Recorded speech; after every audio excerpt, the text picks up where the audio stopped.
एक बार फिर से हाजिर हुई हूँ मैं वंदना मलकाइन और आप देख रहे हैं श्री न्यूज़।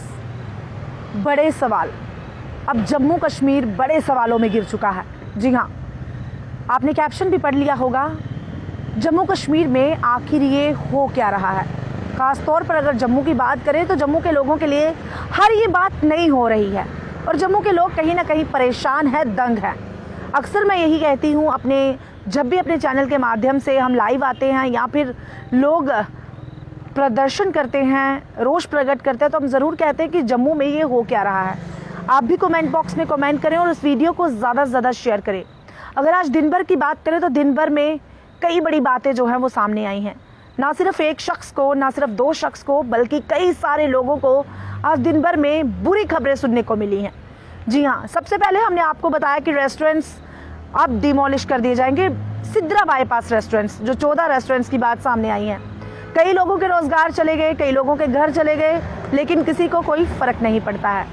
कमेंट बॉक्स में कमेंट जरूर करें। और अब जो है वाइन ट्रेडर्स एसोसिएशन की तरफ से जिस तरह से लगातार पत्रकार वार्ताएं की जा रही थी, लगातार प्रदर्शन किए जा रहे थे, आज उनके लिए भी सुनवाई आ गई है कि अब जो है जिस तरह से लाइसेंस की उनकी बात थी, उन्होंने समय मांगा था, लेकिन अब सुनवाई आ चुकी है हाईकोर्ट की तरफ से। उनकी अर्जी को जो है वो बिल्कुल रद्द कर दिया गया है। अब वो 30 अप्रैल 2021 तक ही जो है वैलिड है अपनी दुकान चलाने में।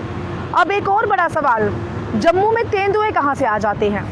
बाहू फोर्ट में मान लेते हैं कि वहाँ पर आसपास में जंगल है, बावा के आसपास में कई तरह के जंगल हैं, लेकिन मेन सिटी जम्मू में गांधीनगर बेल्ट, जो कि ग्रीन बेल्ट पार्क के पास अंदर तेंदुआ आ गया, कैसे आ गया। वहाँ पर कई लोगों को तेंदुआ झपकता है और ज़ख्मी कर देता है। एक शख्स बुरी तरह से घायल हो जाते हैं। आपने देखा, हमारे श्री न्यूज़ के माध्यम से हमने कुछ फ़ोटोज़ भी रिलीज़ की थी, पिक्चर रिलीज़ की थी, किस तरह से घायल हो जाते हैं वो। तो आज दिन भर ये सब चलता रहा, यानी कई लोगों को आज ये दिन जो है मनहूस कह सकते हैं, ये दिन मनहूस रहा। तो चलिए इन सब पर बातचीत करेंगे। हमारे साथ मौजूद हैं सोशल एक्टिविस्ट ऋषि किलम जी। इनसे बातचीत करते हैं कि इनका क्या कुछ कहना है। अक्सर हम आपको कई पॉलिटिशियन से मिलवाते हैं, कई सोशल एक्टिविस्ट से मिलवाते हैं, कई ब्यूरोक्रेट से मिलवाते हैं। तो आज हम बातचीत करेंगे इंजीनियर ऋषि किलम जी से। जी ऋषि जी, आज दिन भर कई सारी बातें जो है सामने उभर कर आई हैं, क्या कहेंगे इस पर आप? बड़े अफसोस की बात है, डेली हमें मतलब एक शॉकिंग न्यूज़।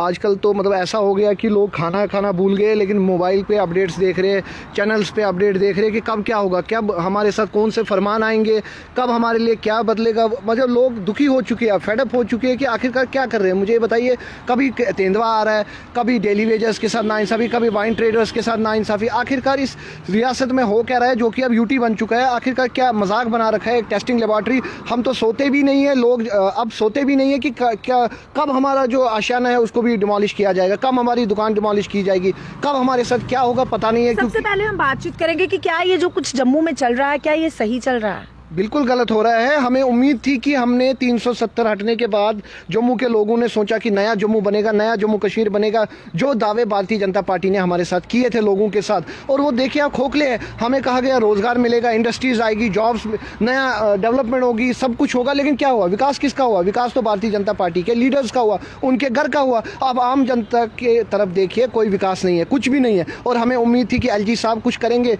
एलजी साहब भी कुछ नहीं। उनको तो टूलिप गार्डन घूमने से फुर्सत मिले तब ना वो इस रियासत की तरफ देखेंगे। मैं एलजी साहब से भी आपकी चैनल के माध्यम से कहना चाहता हूं कि एलजी साहब थोड़ा नींद से उठिए, जागिए, अपनी एडमिनिस्ट्रेशन को भी नींद से उठाइए। आप देखिए जम्मू में कंडीशन क्या हो रही है। जम्मू के डेली वेजर्स सड़कों पे है, आंगनवाड़ी वर्कर्स सड़कों पे है, पीएचई डेली वेजर्स सड़कों पे है, एस्टेट डिपार्टमेंट एम्प्लॉय, सीआईएसएफ। आखिरकार इनका कसूर क्या है? ये क्या मांग रहे हैं? अपनी रोजगारी मांग रहे हैं, जायज हक मांग रहे हैं, लेकिन आपको फुर्सत मिले जब वहाँ घूमने से, तो तब आप यहाँ की रियासत की तरफ देखेंगे। लेकिन बड़े अफसोस की बात है, मैं अभी भी इस एडमिनिस्ट्रेशन को कहता हूँ कि नींद से उठो, जम्मू कश्मीर की आवाम की तरफ देखो, जम्मू कश्मीर के लोगों की तरफ देखो। आपने बद से बदतर हालत कर रखी है इस रियासत की। चलिए, जो आपने डिपार्टमेंट्स की बात की है ये तो काफ़ी पुरानी है, लेकिन आज ही की बात अगर करें, कुछ दिन पहले बाहू फोर्ट में तेंदुए को देखा गया और आज मेन सिटी में आ जाता है, ग्रीन बेल्ट पार्क में, गांधीनगर में।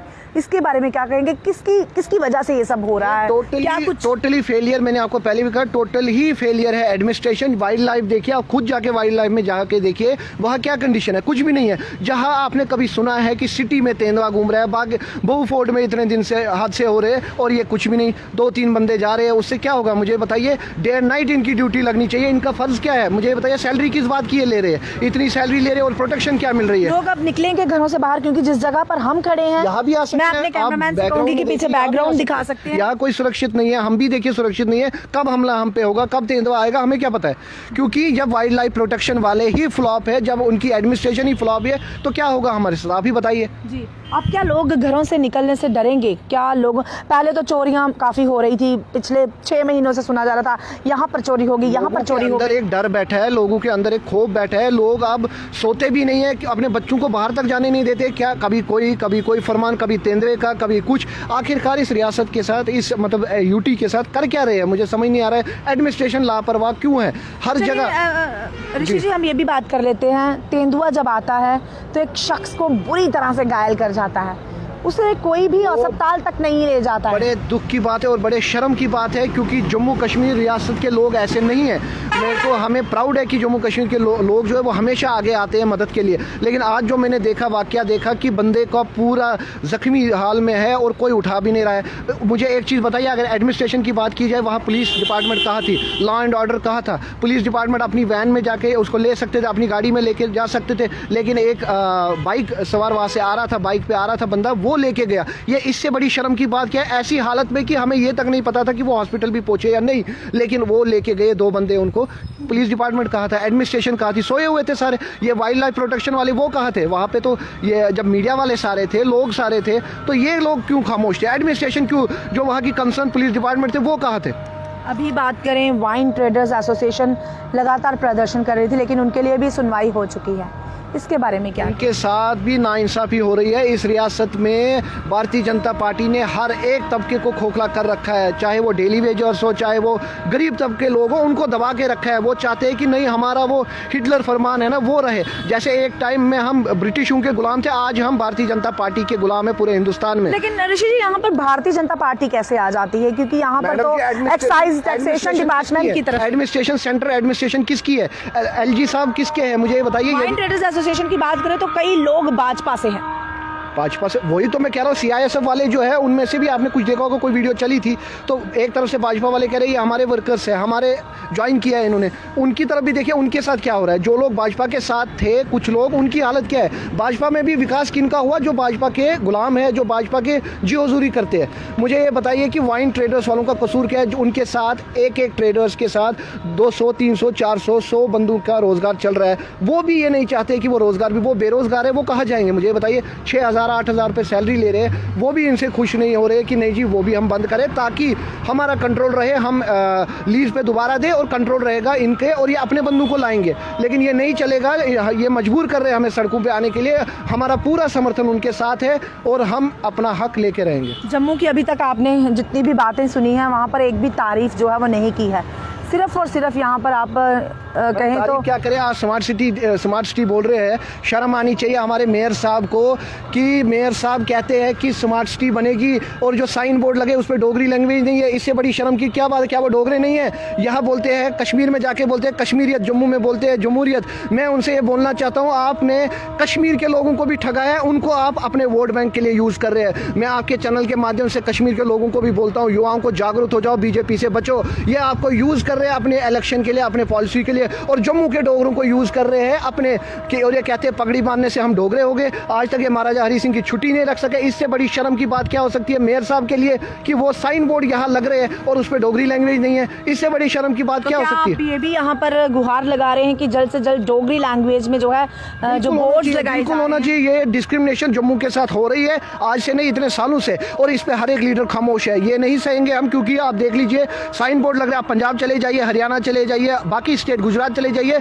वहाँ की लैंग्वेज ज़रूरी है। कश्मीर में बेशक उर्दू लगे, यहाँ डोगरी लगनी चाहिए और डोगरी लैंग्वेज होनी चाहिए। ये हमारी सबसे पहली मांग है। चलिए, आज तो ये भी पता चल गया कि दिन के समय में भी जम्मू के लोग जो हैं वो सेफ नहीं है, क्योंकि आज जब तेंदुआ आ जाता है तो कई लोग वहाँ से घायल हो जाते हैं। बात करेंगे रात के समय की। रात के समय में चोरियाँ हो रही हैं, तेंदुआ आ जाता है, इसका डर रहता है। और अब जो है बात करें, जिस तरह से हमारे पत्रकार राहुल खत्री जी, उनके साथ भी मारपीट की गई,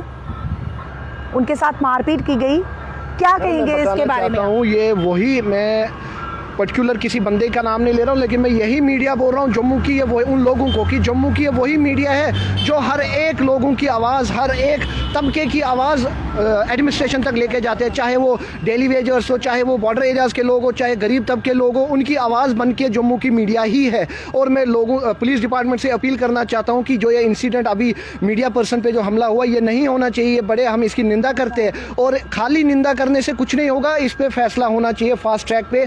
जो इसमें दोषी है उसमें कड़ी से कड़ी सजा मिलनी चाहिए। चलिए, हम यहाँ पर किन्नर्स या ट्रांसजेंडर्स की बात करें तो हम उन्हें यहाँ पर दोषी नहीं ठहरा रहे हैं, यहाँ हर कोई इस तरह से नहीं होगा, लेकिन जो बहरूपी आ चुके हैं उन पर किस तरह से यहाँ पर कड़ी जो है सुरक्षा करनी चाहिए और यहाँ पर लोगों को सुरक्षा देनी चाहिए। हम पर्टिकुलर किसी समाज को नहीं इसमें ला रहे हैं, ट्रांसजेंडर्स या कोई भी हो, हम क्योंकि हम खुद विटनेस नहीं है कि कौन था वहाँ पे, लेकिन मैं पुलिस डिपार्टमेंट से ये कहना चाहता हूँ, जैसे आप फास्ट ट्रैक पे कोई केस लेते हैं वैसे ही इसको भी, क्योंकि पत्रकार पे हमला हुआ है, इसको फास्ट ट्रैक पे ले जल्द से जल्द। ये नहीं है कि आज आपने नाका लगा दिया और कल कुछ भी नहीं होगा, 10 दिन 5 दिन के बाद सब उठ जाएगा वहाँ से। केयरलेस नहीं चलेगा, इसकी जांच होनी चाहिए और इंसाफ मिलना चाहिए। पत्रकार एक ऐसा समाज है कि जो जम्मू कश्मीर के लोगों की आवाज़ एडमिनिस्ट्रेशन तक, पूरी दुनिया तक लेके जाते हैं। आज उनके साथ हुआ तो हम क्या सुरक्षित होंगे जब उनके साथ ऐसा होगा, क्योंकि वो दिन और रात मेहनत करते हैं, दिन और रात जम्मू की समस्या, कश्मीर की समस्या एडमिनिस्ट्रेशन तक, सेंटर तक लेके जाते हैं। और मैं ये मांग करता हूँ कि जम्मू कश्मीर के जितने पत्रकार हैं उनके लिए एक इंश्योरेंस पॉलिसी होनी चाहिए, ताकि कल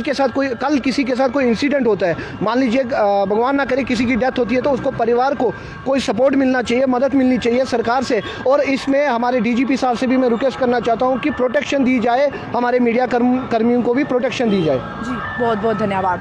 तो मैं आपको बता दूं कि इस वक्त हमारे साथ बातचीत करने के लिए मौजूद थे ऋषि किलम जी, जो अक्सर ही बर्निंग इश्यूज़ पर बातचीत करते हैं, और आज हमने उन्हीं इश्यूज़ पर बात की है जो आज हाल ही में हुई हैं, जो काफ़ी दुखद थी, काफ़ी सोच विचार करने वाली बातें थी।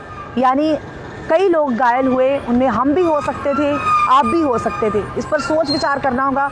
इस वीडियो को ज़्यादा से ज़्यादा शेयर करें, कमेंट बॉक्स में कमेंट करें, ताकि यहाँ पर एडमिनिस्ट्रेशन जो है वो पूरी तरह से हमें सुरक्षा दे पाए, एडमिनिस्ट्रेशन जो है वो अलर्ट हो पाए, एडमिनिस्ट्रेशन जो है वो अवेयर हो पाए कि लोगों को किस तरह से सुरक्षित रखना है। तो आप ऐसे ही अपडेट के लिए जुड़े रहें श्री न्यूज़ के साथ। तब तक के लिए मुझे वंदना मलकाइन को दीजिए इजाज़त। नमस्कार।